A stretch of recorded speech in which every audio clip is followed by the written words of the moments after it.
Hello? Hey, how many times do I have to tell you? Keep the noise down when you open and close the door. What? I'm sorry. Was it really that loud?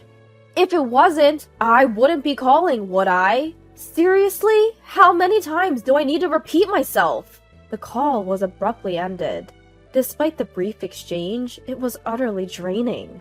How many times had I had this same conversation with our next door neighbor? My family and I aren't trying to be loud. My name is Leone, 37 years old.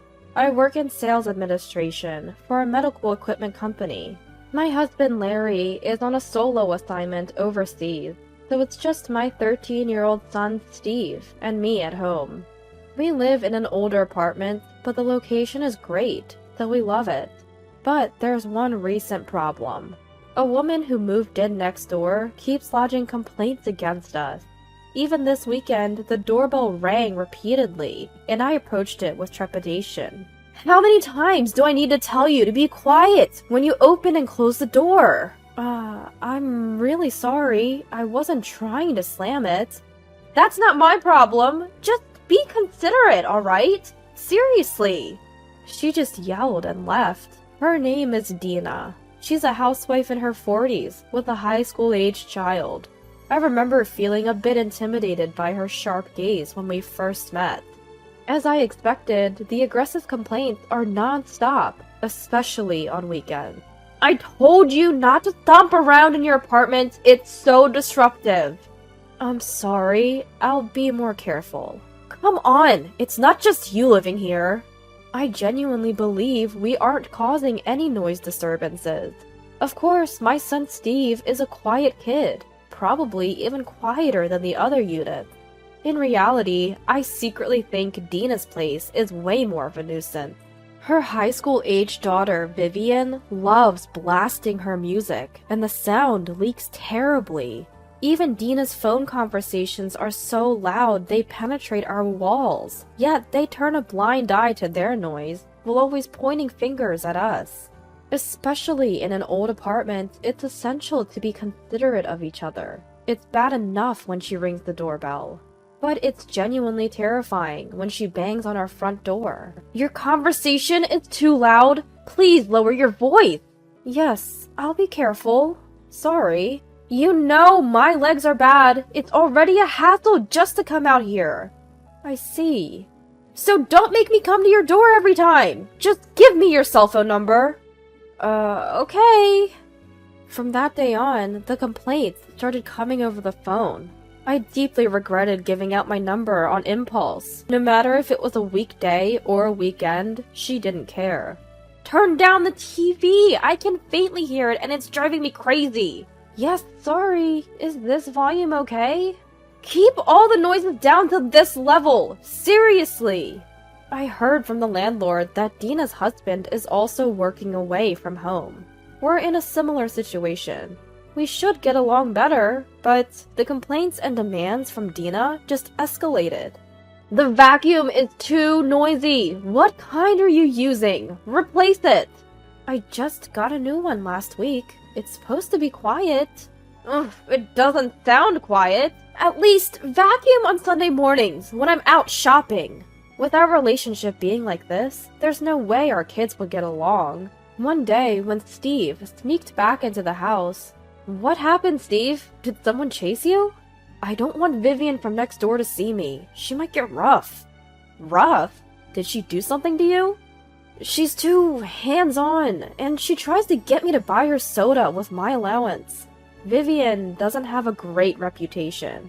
I've heard she hangs out with a group of self-centered, troublesome kids. The day after hearing that rumor, when I returned from work, Steve was sitting near our apartment entrance, hugging his knees. Steve? What happened? You can't stay out here. Yeah, I'm sorry. I lost my keys. From what he told me, Vivian and her friends confronted him on his way home from school. They dragged him to a nearby park, making him play games he didn't want to. They took things from my pockets, threw my stuff around. Oh my god! As Steve recounted, tears welled up in his eyes. For the high schoolers, it might have been just a pastime, but for Steve, it must have felt like torture. When he realized he'd lost his keys, how devastated he must have felt. He probably searched the park over and over. He must have felt so alone and scared. I couldn't contain my anger. I rushed outside and furiously rang Dina's doorbell. When Dina appeared, her eyes were cloudy. She had already been drinking.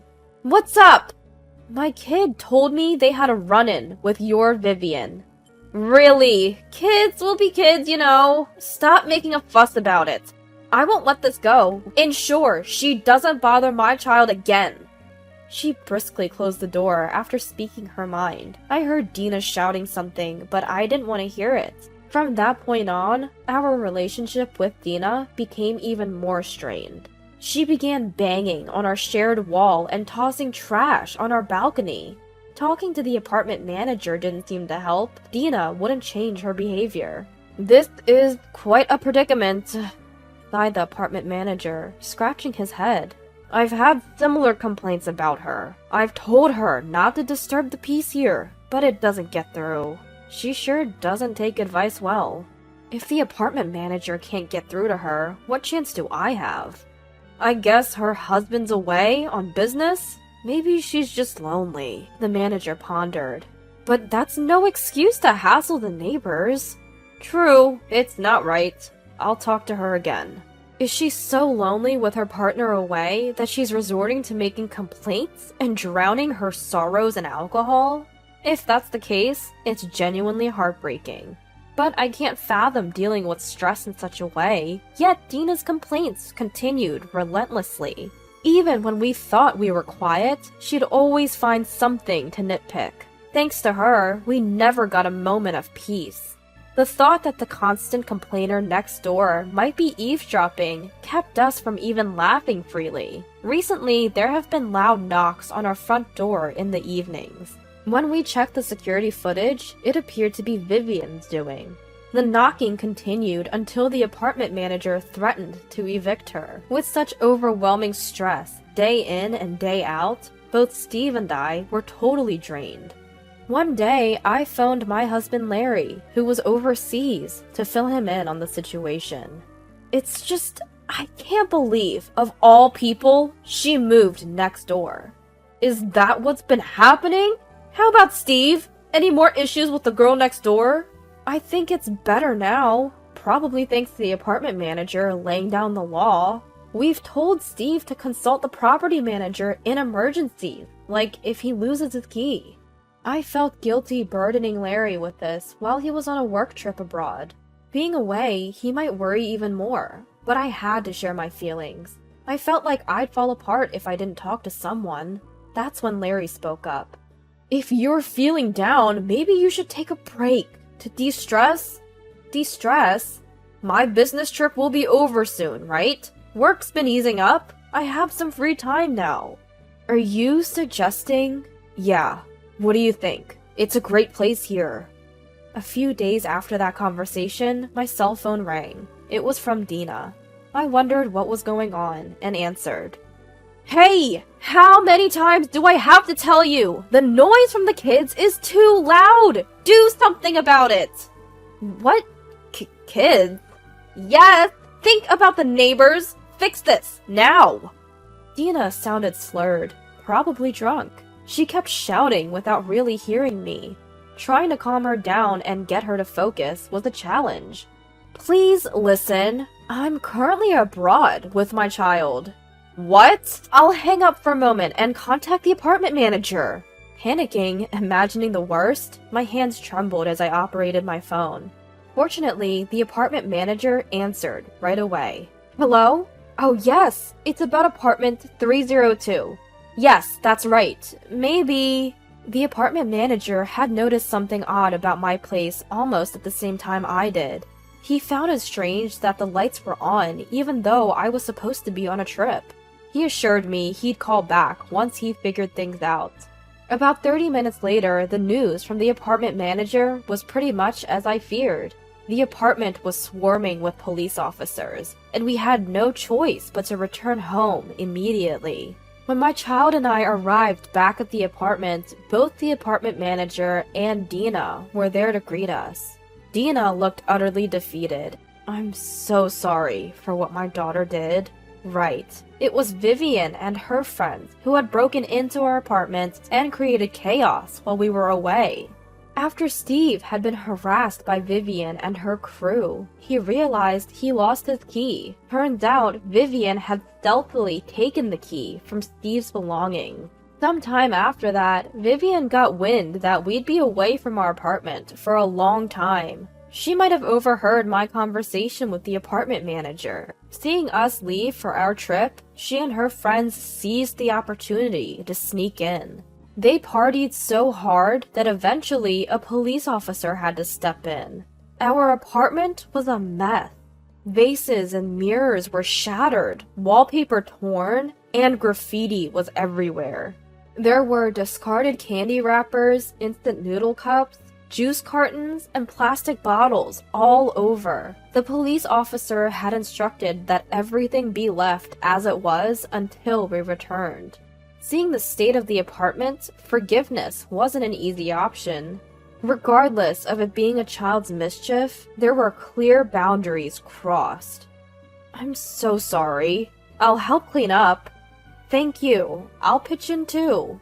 We immediately began tidying up. Apart from essential communication, I hardly spoke to Dina. I wasn't the kind to get chummy after such an incident. She sensed that and focused solely on cleaning. After a while, the parents of the other kids who had trespassed along with Vivian arrived. Each one of them apologized profusely. I accepted their apologies sincerely. A police officer arrived around the same time and updated us on the details. When the police arrived, there were 4 girls in the apartment, including Vivian. All of them stopped their antics and sat down properly after a stern warning from the apartment manager. All 4 of them are over 18, so they can be held criminally responsible. I was told that the 4 of them were currently detained at the local police station. Whether they'd remain in custody would be up to the prosecutor and the judge. I had spoken to the authorities, emphasizing that these were just kids, most of them still in school. Being arrested and detained is traumatic for anyone, especially for the young one. I believed they shouldn't face harsh penalties. The discussion shifted towards settling things outside the courtroom. The apartment manager would assess the damages for broken windows, mirrors, and wallpaper. All I had to decide was the compensation for the damages and my emotional distress. The bill would go to Vivian's mother, Dina. The financial burden would be shared equally among the 4 families, each reimbursing Dina. By the time our negotiations and cleanup were wrapping up, I saw a large black van pull into our complex. A tall, imposing man and Vivian stepped out. Could it be? My hunch was right. The man was Dina's husband. He had a strong and commanding presence, and didn't seem like someone from a traditional office job. He seated both Dina and Vivian next to him, and turned to me. We sincerely apologize for all the trouble my reckless wife and foolish daughter have caused. He repeatedly expressed his regret, almost to the point where I felt embarrassed. I lost count of how many times I told him it was okay and to stop apologizing. Dina and her crew left shortly after, continuously apologizing. 2 days later, Dina and Vivian moved out. I initially thought it was just the movers, but when I checked, Dina told me she was moving in with her husband. I had been reluctant because his new job is in a very rural area, and I didn't want to go, she said. But after the recent mess, she didn't feel right staying here. She decided to join her husband. If this ordeal brought their family closer together, then perhaps it was for the best. As a wife with a husband on a solo assignment, I genuinely felt that way. I sincerely hoped that living with her strong-willed husband would keep Dina on the straight and narrow, and that Vivian might mature a bit. A few days after that, with my windows and walls back in pristine condition, my husband Larry returned from his trip. My son, Steve, and I went to the airport to greet him. Larry's overseas assignment was over, and our family of 3 was together again. I wouldn't have to face any more unsettling nights alone for a long time. The recent events reminded me of the importance of having family close. Life is truly better when we're all under the same roof. That was my heartfelt realization.